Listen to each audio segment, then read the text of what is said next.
ვაგრძელებთ ჩვენს ლექციას და საუბარი გვექნება საინიციაციო ნაშრომებზე. უბრალოდ სანამ გავაგრძელებდეთ, მინდოდა დამემატებინა, რომ მე-20 საუკუნეში ინგლისური ძირითად, ასე ვთქვათ, შუამავალ ენად რჩება ჩინური და ინდური ლიტერატურის თარგმანის დროს.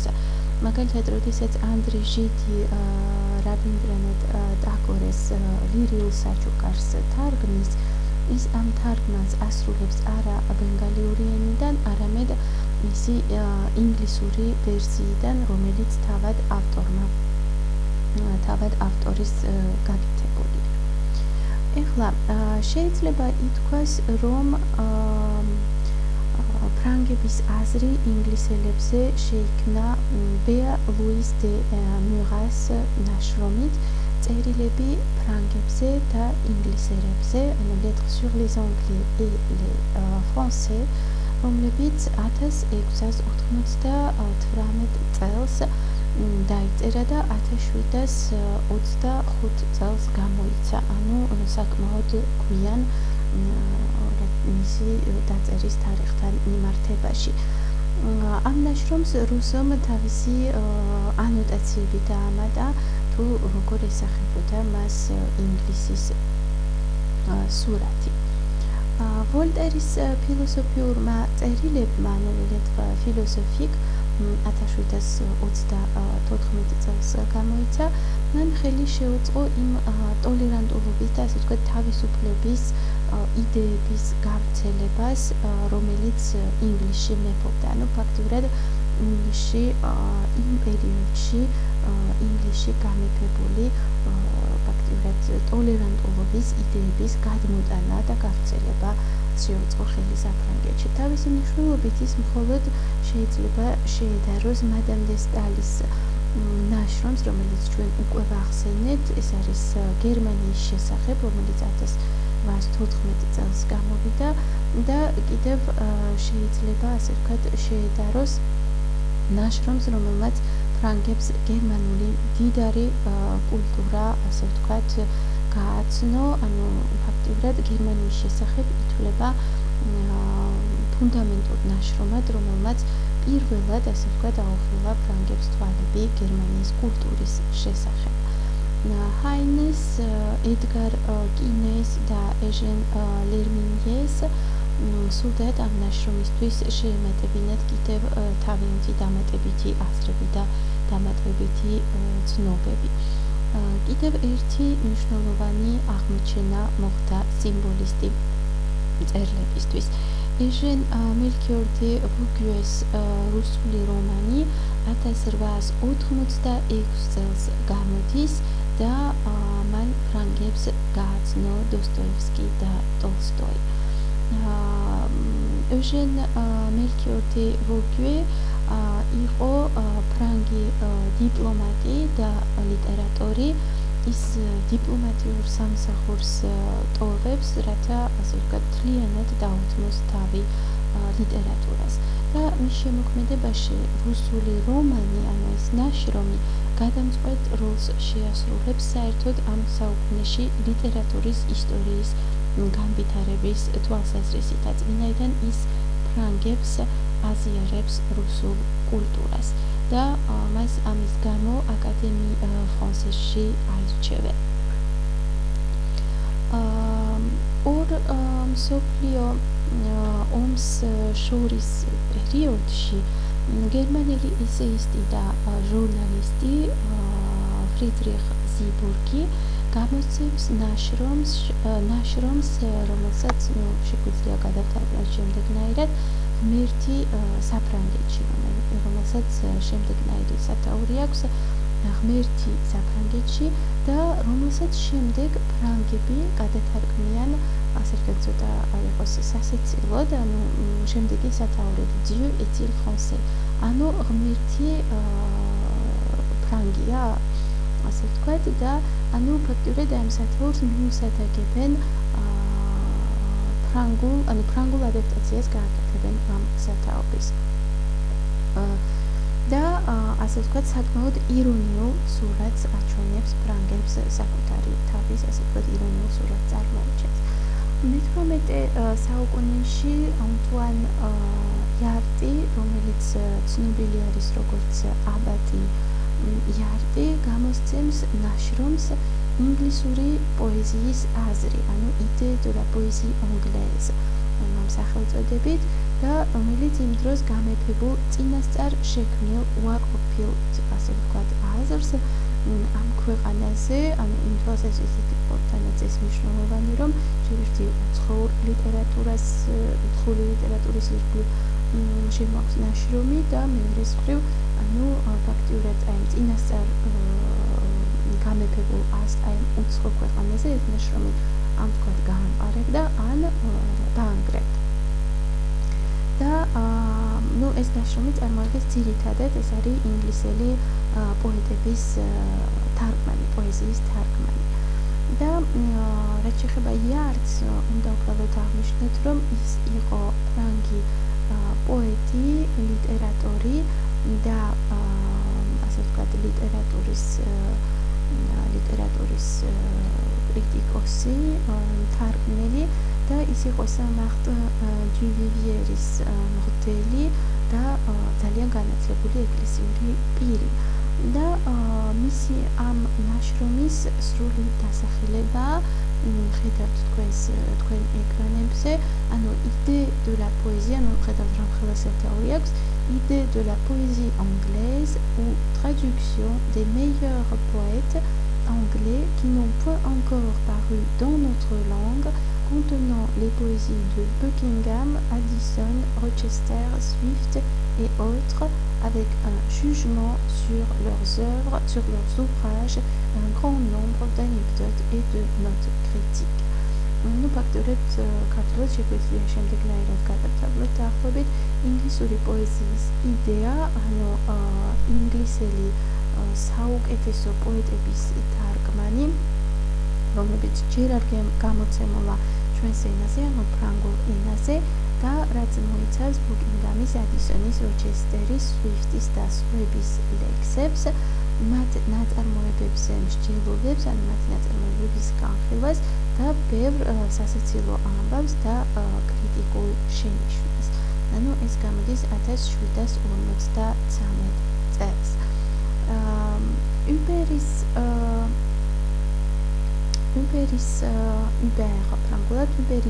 choix de poésie allemande, ანუ ეს კრებული, რომელსაც ეწოდება გერმანული ლექსების ასე ვთქვათ კრებული, ამ Überis კრებულის შესახებ Mercure de France ერთ-ერთი თანამშრომელი წერდა ამ გაზეთის ერთ-ერთი თანამშრომელი, რომელიც ერთ-ერთი თანამშრომელი წერდა agréable collection bien propre à persuader que les Allemands ont fait dans la poésie et dans les lettres des progrès dont un injuste préjugé les croyait peu capables. ანუ Mercure de France ის თანამშრომელი წერდა შემდეგს, რომ ეს კრებული წარმოადგენს სასიამოვნო კოლექციას, ანუ სასიამოვნო კრებულს, რომელსაც შეუძლია დაგვარწმუნოს, რომ გერმანელებმა საკმაოდ დიდი პროგრესი გააკეთეს პოეზიაში და ლიტერატურაში, როდესაც მცდარი წინასწარი მოსაზრების მიხედვით თითქოს მათ ნაკლებად ჰქონდათ ამისი ნიჭი, ანუ ამისი შესაძლებლობა. ანუ ფაქტიურად აქედან ჩანს თუ ასე ვთქვათ, როგორი წინასწარ უნიკალური მოსაზრება შეიძლებოდა ყოფილიყო გამეფებული ამ თუ იმ ქვეყანაში, რომელიმე უცხო ლიტერატურის, უცხო კულტურის მიმართ და ასე ვთქვათ, ამ ტიპის ნაშრომების გამოცემა სხვა ლიტერატურის შესახებ, უცხო ლიტერატურის შესახებ, ლიტერატურის ისტორიის განვითარების მნიშვნელოვან ეტაპს შეიძლება რომ წარმოადგენდეს ამ თუ იმ ქვეყნისთვის. ანუ ასე ვთქვათ, ამ თემას ჩვენ შემდეგ გავმარცობთ კიდევ უფრო ასე ვთქვათ, ჩავახმარდებით ლექციების განმავლობაში, ლექციების დროს. აგრეთვე აღსანიშნავი არის ზოგიერთი გამომცემლის მიერ დამკვიდრებული კოლექციები, სადაც აერთიანებენ სხვადასხვა რაღაც კრებულები, სადაც აერთიანებენ სხვადასხვა მწერლებს, სხვადასხვა ქვეყნის მწერლებს ერთი მიმდინარეობის ქვეშ. ინდივიდუალური შეასრულა ეტიომბლის, რომელიც ჩვენ აღნიშნეთ უკვე როგორც კომპარატივისტიკის დისციპლინის ერთ-ერთი დამაარსებელი, ეტიომბლის მიერ გამოცემულმა ენციკლოპედია უნივერსალისმა, სადაც გაერთიანებული იყო აგრეთვე აღმოსავლური ლიტერატურა. ანუ აქ ის აღარ შემოიფარგლებოდა მხოლოდ დასავლურით, არამედ სხვადასხვა მიმდინარეობის ქვეშ გაერთიანებული იყო აგრეთვე აღმოსავლური ლიტერატურის სხვადასხვა წარმომადგენლებიც. აგრეთვე ესეები,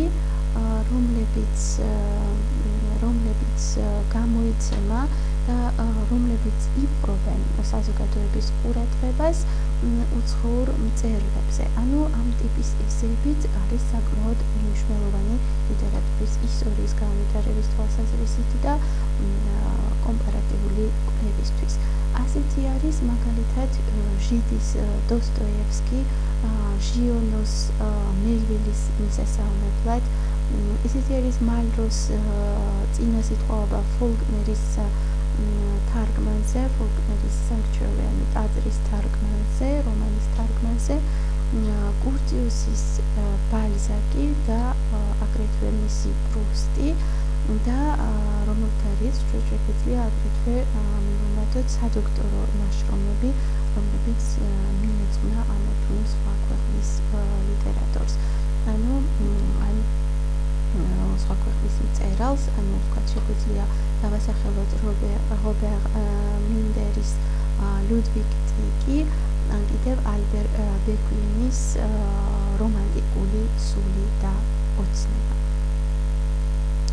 ეხლა რაც შეეხება ორი სიტყვით პრესას. პრესის როლი საკმაოდ დიდი არის ამ მიმართულებით და ზოგიერთი სპეციალიზირებული პერიოდული გამომცემლები, ანუ სპეციალიზირებული ჟურნალები საზოგადოებას უცხოური ლიტერატურის ევოლუციის შესახებ აწვდიან ინფორმაციას. და შეიძლება ითქვას, რომ საფრანგეთში